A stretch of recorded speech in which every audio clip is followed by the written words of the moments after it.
Assalamualaikum warahmatullahi wabarakatuh. Halo teman-teman, perkenalkan saya Istiqomatul Fauzia dengan NIM 1102620062. Di sini saya akan membahas sedikit tentang permasalahan pendidikan di Indonesia.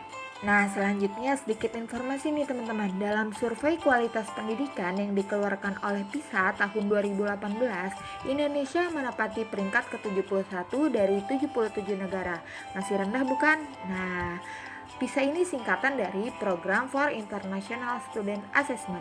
Data ini menjadikan Indonesia berada di peringkat 6 terbawah, masih jauh dari negara-negara tetangga lainnya.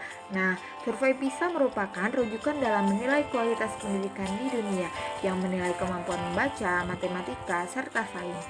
Adapun permasalahan pendidikan di Indonesia, masih banyak permasalahan pendidikan di Indonesia. Namun, di sini saya akan fokus pada 4 permasalahan pendidikan di Indonesia. Yang pertama ada kualitas pengajaran. Ya, kompetensi guru di Indonesia masih berada di tingkat yang sangat rendah. Studi kualitatif melalui program RISE di Indonesia menunjukkan bahwa penyebab signifikan dari rendahnya kualitas guru adalah proses pengrekrutan guru yang tidak fokus ke pemilihan tenaga pendidik profesional, melainkan untuk memenuhi tuntutan kebutuhan aparatur sipil negara. Oke, yang kedua adalah sistem pendidikan yang membelenggu. Di era pendidikan 4.0, seharusnya guru tidak lagi menjadi narasumber utama dalam sistem pembelajaran, melainkan sebagai pendamping, penyemangat, dan fasilitator. Artinya, bila pendidikan 4.0 ini ingin berhasil, maka anak-anak murid harus lebih diedukasi untuk menjadi lebih aktif.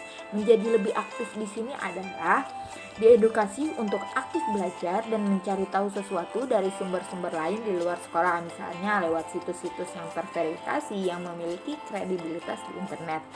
Nah, terlebih setiap anak memiliki karakter yang berbeda. Mereka akan lebih cerdas bila mempelajari sesuai dengan minat dan bakat.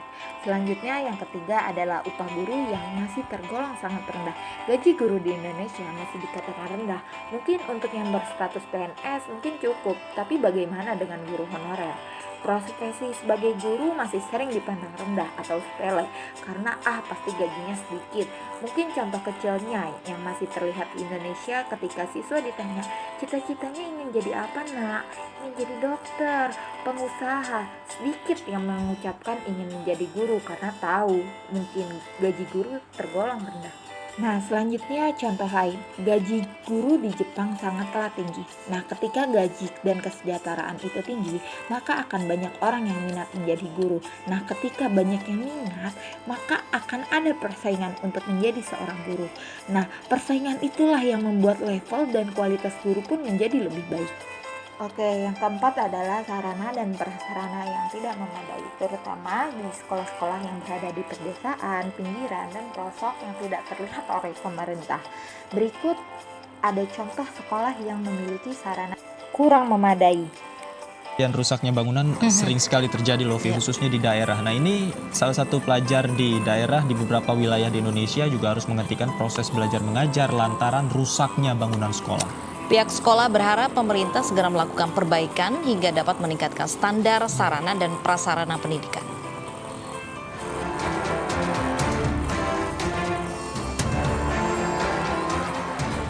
Nestapa dunia pendidikan di Indonesia salah satunya terjadi karena sarana prasarana sekolah yang kurang memadai sehingga mengganggu kegiatan belajar mengajar.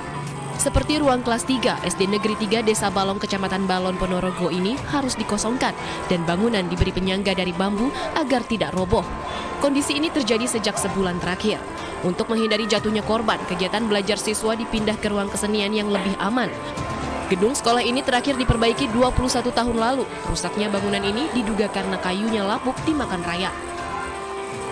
Kesimpulannya adalah keempat permasalahan ini mungkin sangatlah berdampak pada pendidikan di Indonesia. Bagaimana kita ingin melahirkan putra-putri bangsa yang berkualitas jika fasilitas saja belum mereka dapatkan sepenuhnya.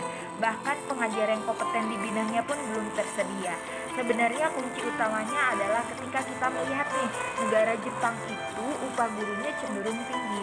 Nah, ketika gaji dan kesejahteraan itu tinggi, maka akan banyak orang yang minat menjadi guru.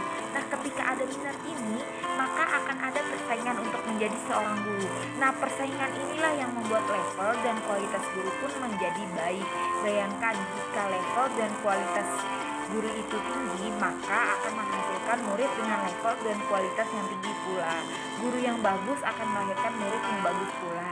Nah, murid yang bagus akan menjadi SDM yang berkualitas yang dapat berkontribusi untuk negara, sehingga negara akan menjadi negara yang maju.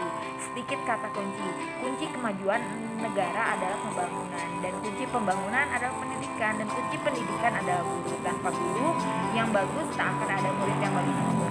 Sekian penjelasan dari saya, kurang lebihnya mohon maaf. Wassalamualaikum warahmatullahi wabarakatuh.